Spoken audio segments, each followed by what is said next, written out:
Unified 911, anong matutulong namin sa'yo? Anya ti maitulong mi ken kapo. Anong may tatabang ko sa imo? Unsay akong ikatabang nimo? Ngini makadabang na misal ka no. Sa anumang wika o dialekto, may tulong na darating sa iyo.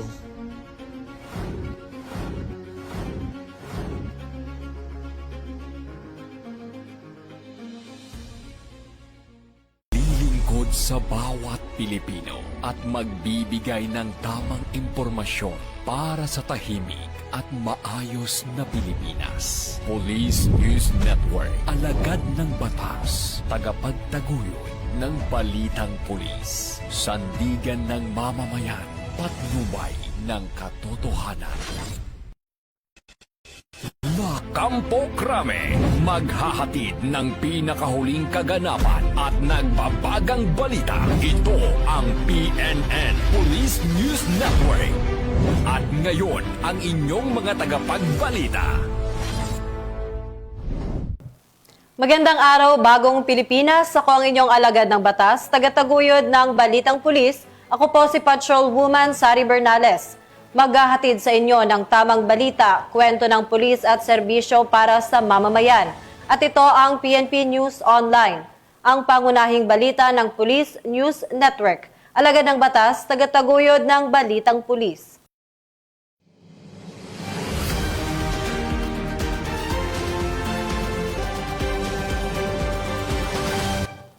Ngayon ay araw ng Sabado at narito ang mga balitang nakalap ng ating PNN correspondent para sa special coverage ng ika-2 trillion peso march.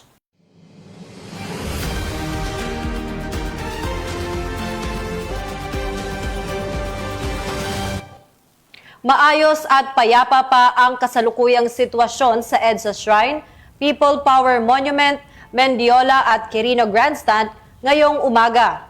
Narito ang mga clip mula sa naturang mga lugar upang ipakita ang kasalukuyang kalagayan at katahimikan sa mga pangunahing lansangan habang patuloy ang monitoring ng mga otoridad. Samantala, ng EDSA People Power Monument sa pagdating ng ika-2 trillion peso march.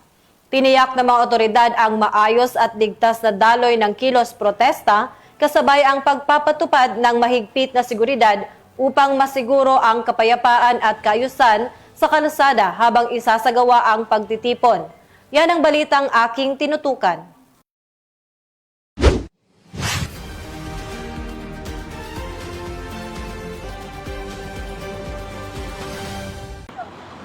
Magandang araw, bagong Pilipinas. Narito ang special coverage para sa ika-2 bahagi ng Trillion Peso March. Sa kasalukuyan, narito po tayo ngayon sa kahabaan ng EDSA. At makikita natin na payapa at tuloy-tuloy pa rin ang daloy ng trapiko dito sa kahabaan ng EDSA Shrine at People Power Monument sa lungsod ng Quezon.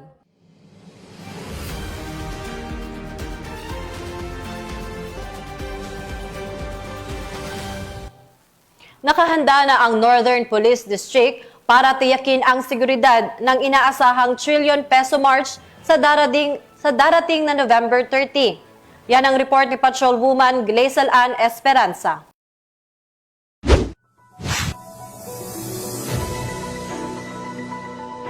Bilang paghahanda sa inaasahang malaking pagtitipon na Trillion Peso March sa darating na Nobyembre 30 taong kasalukuyan, tiniyak ng Northern Police District na lubusang nakahanda ang lahat ng unit ito upang matiyak ang kaayusan at seguridad ng publiko.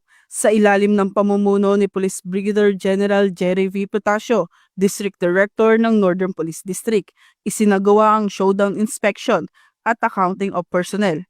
Pinangunahan nito ni Police Colonel Amante B. Daro, Deputy District Director for Administration, kasama sina Police Colonel Villaflor S. Banawagan, Deputy District Director for Operations, Police Colonel Relly B. Arnedo, Chief District Directorial Staff, at iba pang opisyal ng Northern Police District.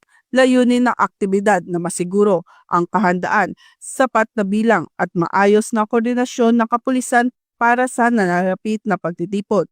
Tiniyak naman ng Northern Police District na kanilang igagalang ang karapatan ng publiko na magpahayag habang nananatiling nakahanda upang mapanatiling payapa, maayos at organisado ang buong kaganapan. Patuloy silang nananawagan ng disiplina, kooperasyon at pakikipagtulungan mula sa lahat ng lalahok upang maging ligtas at matagumpay ang aktibidad. Dahil dito sa bagong PNP para sa bagong Pilipinas, serbisyong mabilis, tapat at nararamdaman. Mula rito sa Northern Police District, ako po ang inyong PNN correspondent, Patrolwoman Blaisela Esperanza, alagad ng batas, tagataguyod ng Balitang Pulis. Maraming salamat, Patrolwoman Esperanza.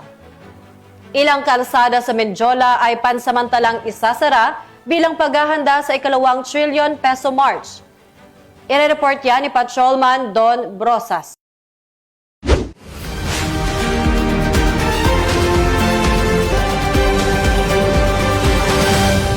Magandang araw, Pilipinas. Narito po tayo ngayon sa Mendiola, Manila. Isang araw bago ang trillion peso march bukas. Sa kasalukuyan, payapa at tahimik ang sitwasyon dito sa lugar.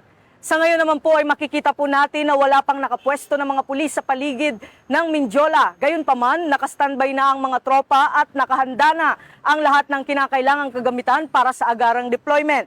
Samantala, inanunsyo din ng Manila Police District o MPD na ilang kalsada sa Maynila ang isasara sa trapiko kaugnay ng mga kilos protesta. Sa Mendiola area, kabilang sa mga isasara, ang bahagi ng CM Recto Avenue mula N. Reyes hanggang Mendiola at bahagi ng Ligarda mula Figueras Street hanggang San Rafael Street. Para naman sa rerouting ng mga sasakyan, ang mga magbumula sa Quezon Boulevard at CM Recto na patungong Mendiola ay kailangan kumaliwa sa N. Reyes Street. Ang mga galing naman sa Santa Mesa via Ligarda patungong CM Recto ay kakanan sa Figueras Street, dadaan sa Earnshaw at kakaliwa sa SH Loyola. Ang mga galing naman sa Picasal Street patungong Mendiola ay kakaliwa sa San Rafael, dadaan sa Bilibid Viejo at kakaliwa sa SH Loyola o N. Reyes. Tinitiyak naman ng PNP na ipatutupad nila ang maximum tolerance at igagalang ang karapatan ng mga rallyista sa mapayapang pagpapahayag ng kanilang saloobin. Pinapayuhan naman ang publiko na maging handa sa pagbabago ng trapiko bukas at hanggat maaari ay umiwas muna sa mga pangunahing kalsada sa paligid ng Mendiola. At yan po ang latest updates dito sa Mendiola, Manila. Ako po ang inyong PNN correspondent, Patrolman Don Brosas. Alagad ng batas, tagataguyod ng Balitang Pulis. At ito po ang bagong PNP para sa bagong Pilipinas. Serbisyong mabilis, tapat at nararamdaman.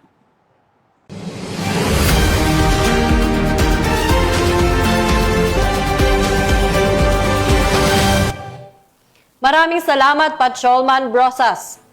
Mahigit 15,000 PNP personnel ang itatalaga upang tiyaking ligtas at maayos ang pagdaraos ng trillion peso march. Muli, yan ang balitang aking tinutukan.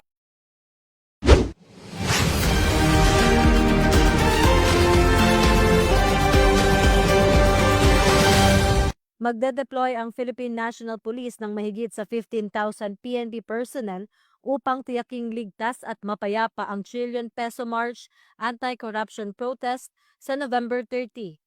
Aabot sa 8,800 na tauhan mula sa NCRPO at 6,200 naman mula sa Special Action Force at regional offices ang itatalaga sa mga pangunahing lugar tulad ng Luneta Park, People Power Monument, EDSA Shrine, paligid ng Malacanang at sa Kongreso, Senado at Independent Commission for Infrastructure sa Taguig. Bagamat wala pang nakikitang partikular na banta, nagpapatupad ang PNP ng proactive security measures. Kabilang na ang masinsinang intelligence monitoring upang maiwasan ang anumang pagtatangkang manggulo o makapagsimula ng kaguluhan sa protesta. Bilang bahagi ng pagpapalakas ng transparency at accountability, inatasan ng PNP ang kanilang ground commanders na makipag-ugnayan sa protest organizers at partner agencies. Tiyaking gagamit ng body-worn cameras ang mga pulis sa lahat ng engagement at magtalaga ng human rights affairs officers sa lahat ng activity areas. Tiniyak ng PNP na ang kanilang presensya ay nakatuon sa proteksyon ng publiko at nananatili ang utos ng maximum tolerance upang masiguro ang isang ligtas, maayos at mapayapang pagpoprotesta para sa lahat. Ito ang bagong PNP para sa bagong Pilipinas, serbisyong mabilis, tapat at nararamdaman.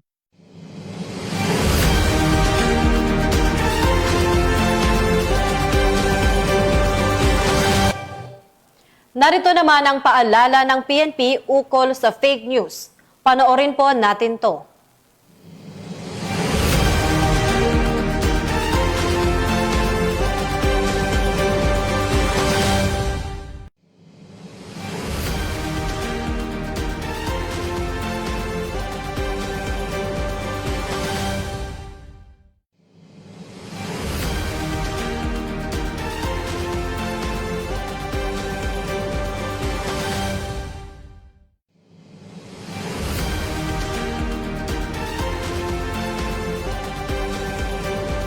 Nagbabala ang Philippine National Police sa publiko laban sa pagpapakalat ng mga maling impormasyon o fake news sa social media at iba pang online platforms.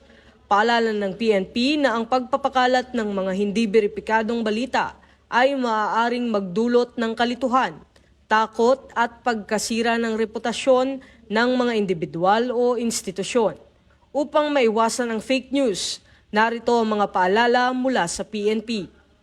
I-verify ang source. Siguraduhin galing sa opisyal na PNP pages, government agencies o lehitimong media organizations ang balitang inyong ibinabahagi. Hindi lahat ng viral ay totoo. Maging maingat sa mga larawan at videos na lumalaganap online. Maaaring luma, edited o pinalabas ng hindi tama ang konteksto. I-report agad ang makakita at mapanlinlang na posts. Kung may makitang kahina-hinalang impormasyon, i-report ito sa PNP o sa platform kung saan ito na-i-post. Huwag mag-share ng hindi napapatunayan. Panatilihing responsable. Think before you click. Ang maling impormasyon ay maaaring magdulot ng panik, takot at kaguluhan. Sumunod sa opisyal na advisories. Ang PNP lamang ang nagbibigay ng verified security updates, traffic rerouting at public safety reminders. Makipag-ugnayan sa mga PNP hotlines para sa mga tanong o paglilinaw. Direktang makipag-ugnayan sa pinakamalapit na police station o sa opisyal na communication channels. Sa panahon ng mabilis na pagpapakalat ng impormasyon, ang pinakamabisang sandata ay ang pagiging mapanuri. Sama-sama nating labanan ang fake news upang mapanatili ang kapayapaan, kaayusan at kaligtasan sa buong komunidad.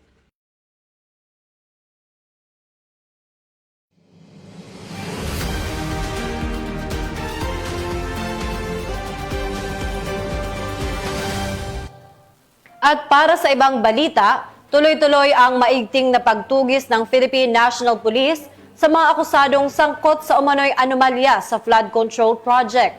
Tiniyak ng pamunuan ng PNP na hindi sila titigil hanggat hindi napapanagot ang lahat. Patrolman Don Brosas sa balita.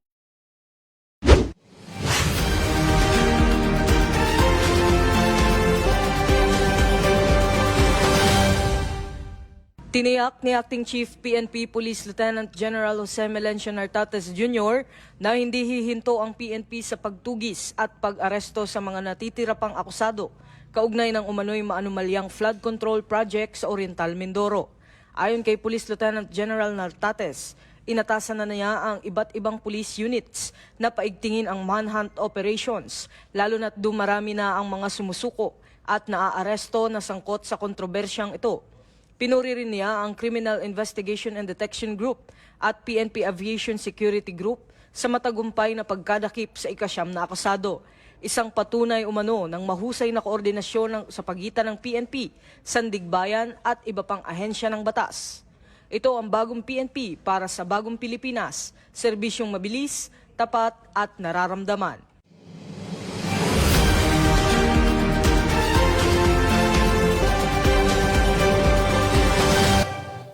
Matagumpay na binuksan ang second kadiwa ng Pangulo Expo sa Intramuros kung saan tampok ang iba't ibang produktong lokal at abot kayang bilihin para sa mamamayan. Yan ang balitang aking tinutukan.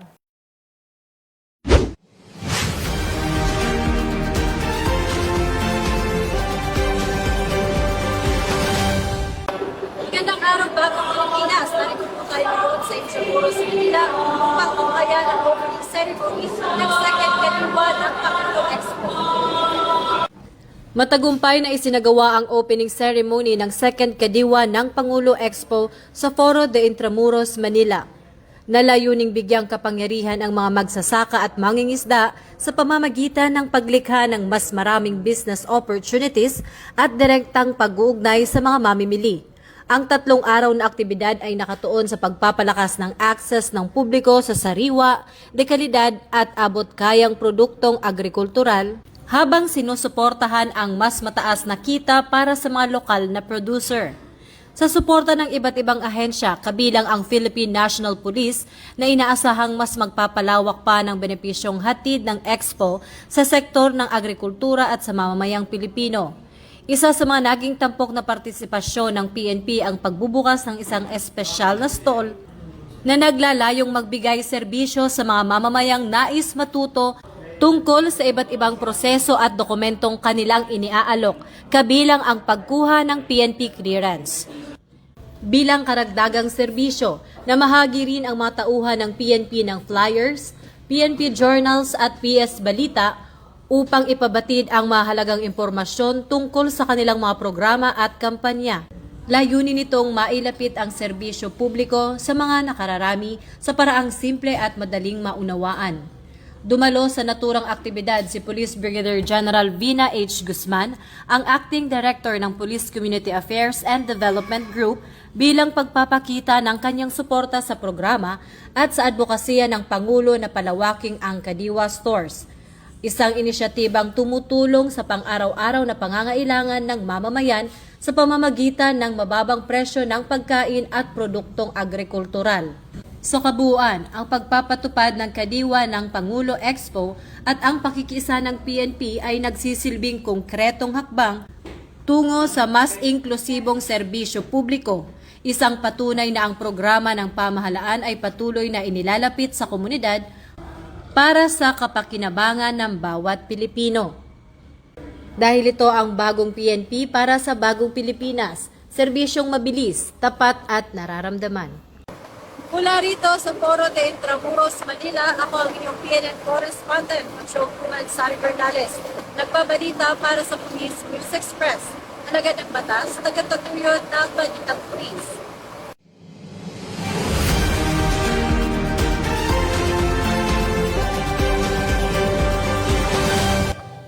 At yan ang mga balitang nakalap ng ating PNN correspondent sa araw na ito. Sa ngalan ng pamunuan ng Philippine National Police sa pangunguna ni Acting Chief PNP, Police Lieutenant General Jose Melencio Nartates Jr. at sa pamumuno ni President Ferdinand Bongbong Marcos Jr., kami ay maglilingkod sa bawat Pilipino at magbibigay ng tama at balanseng balita. Mula rito sa tanggapan ng tagapag-ugnay ng Pambansang Pulisya, ako ang inyong alagad ng batas, tagataguyod ng Balitang Pulis. Ako po si Patrolwoman Sari Bernales, maghahatid ng tamang balita, kwento ng pulis at serbisyo para sa mamamayan. At ito ang PNP News Online, ang pangunahing balita ng Police News Network. Ito ang bagong PNP para sa bagong Pilipinas, serbisyong mabilis, tapat at nararamdaman.